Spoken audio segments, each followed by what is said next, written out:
दुलाराय बर' फरायसा आफादखौ मान होयो। दुलाराय बर' फरायसा आफादनिफ्रायनो आंबो फैनाय मानसि आरो दुलाराय बर' फरायसा आफादावनो बिबान लानानै बर' हारिनि बिफा बड'फाया खामानि मावलांदोंमोन। दुलाराय बर' फरायसा आफादखौ आं जेबो बुङाखै, नाथाय दुलाराय बर' फरायसा आफादनि मानसिगिरियाव जिरायनाय दिपेन बर' बिथाङा जेरैबायदि एक्टिभिटिस खालामबाय थादों बे टटेलि पलिटिक्स। आं प्रमद बर'आ चिफ जानानै थानाय समाव फटबट जरायाव आदानिनो हा होनानै थानायाव दुलाराय बर' फरायसा आफादाव फैनानै दंमोन। जुदि आदानिनो हा होनाय फटबट जरायाव एबसुनि आफादगिरिया फंसेबो बाथ्रा बुंदोंब्ला आंबो बिफेब नागारगोन।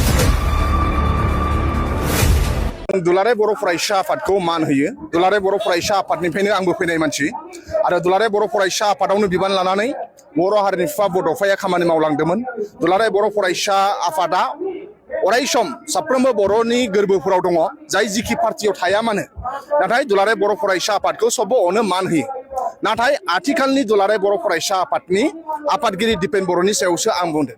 आंहा दुलाराय बर' फरायसा आफादखौ आं जेबो बुङाखै, नाथाय दुलाराय बर' फरायसा आफादनि मानसिगिरियाव जिरायनाय दिपेन बर' बिथाङा जेरैबायदि एक्टिभिटिस खालामबाय थादों बे टटेलि पलिटिक्स। आरो बिथाङा दुलाराय बर' फरायसा आफादनि मासियाव जिरायनानै बेफोरबायदि राव बाहायनाय, बेफोरबायदि एक्टिभिटिस खालामनाया बे जोंनि थाखाय दुखुनांथाव बाथ्रा।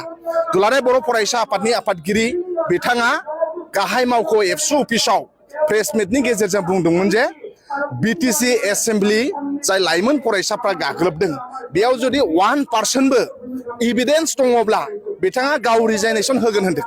आं बावसो बुंदों जे दुलाराय बर' फरायसा आफादनि गोबां दैदेनगिरि, इउनिभार्सिटि लेभेलनि, कलेज लेभेलनि आरो दुलाराय बर' फरायसा आफादनि गोथार फिरफिलाखौ लानानैनो बिथांमोनहा एसेम्ब्लि सिङाव हाबदों आरो एसेम्ब्लिखौ गाग्लोबहैदों होननानै। बाव दुलाराय बर' फरायसा आफादनि गोथार फिरफिलायानो नुजादों। दुलाराय बर' फरायसा आफादनि गोबां दैदेनगिरि, इउपिपिएलनि दैदेनगिरिफोर दङ। दा जों बेखौसो बुंदों। दिनै जोंनि थाखाय दुखुनांथाव बाथ्रा, दुलाराय बर' फरायसा आफादनि आफादगिरिया इउपिपिएलखौ बासायनायनि सार्थआव बिथांमोना खामानि मावदोंमोन। थांनाय इलेक्सनाव इउपिपिएलखौ 100% देरहानो थाखाय बिथांमोना खामानि मावदोंमोन। नाथाय मानाव गेदेर हाग्रामा महिलारि सारखौ मोजां मोननानै रायजो राजाया बिपिएफनो भट होबाय। दिनै जों बिपिएफआ पावाराव फैनायनि उनाव दुलाराय बर' फरायसा आफादा नंबां जांबां खामानि मावगासिनो दंमोन।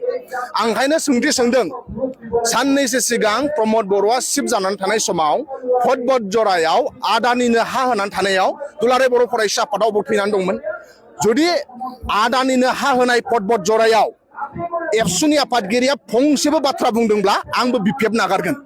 दा दिनै आदानिनो हा होनाय समाव गोबां बर' मानसिफ्रा हा गोमा जानो थांगासिनो दंमोन, बाव आन्दलन खालामदोंमोन। नाथाय एबसुआ बे बाथ्राखौ बुंनो थाखाय समाय गैयामोन। दा नाथाय जोङो मानाव गेदेर हाग्रामा महिलारि सारखौ बिथांमोननि टारगेटआ, एबसुनि टारगेटआ बर'नि राव हारिमुखौ रैखाथि होनाय नङा। एबसुनि टारगेटआ जेरैखि जाया प्रमद बर'खौ शिफ्ट खालामफिननो नांगौ, हाग्रामा महिलारि सारखौ डिस्टार्ब खालामनांगौ, हाग्रामा महिलारि सारखौ बर' रायजो राजाजों गाज्रि मोनहोनांगौ, बेयावसो बिथांमोनहा नांथाबनानै दङ। दा ओंखायनो जोंनि थाखाय दुखुनांथाव बाथ्रा, मानाव गेदेर हाग्रामा महिलारि सारा बुंदों दिपेन बर'आ दिसपुराव थांनानै सोर मिनिस्टारनाव पारमिसन बिनानै फैयो, टेम्परारि मा मुभमेन्ट खालामनो नागिरदों, एसटि इस्युखौ लानानै मा पलिटिक्स खालामगासिनो दङ, एसटि इस्युखौ बिथांमोनहा एमएलए इलेक्सनसिम लांनो नाजागासिनो दङ। बे टटेलि पलिटिक्स खालामदों। एबसुनि आफादगिरिया पलिटिक्स खालामनायखौसो जों दुखु नांदों। नाथाय जोङो एबसु बादि गोथार आफादखौ मान होयो, सनमान होयो। बड'फाया बावनो खामानि मावलांनाय, आंबो एबसुआवनो खामानि मावलांनाय।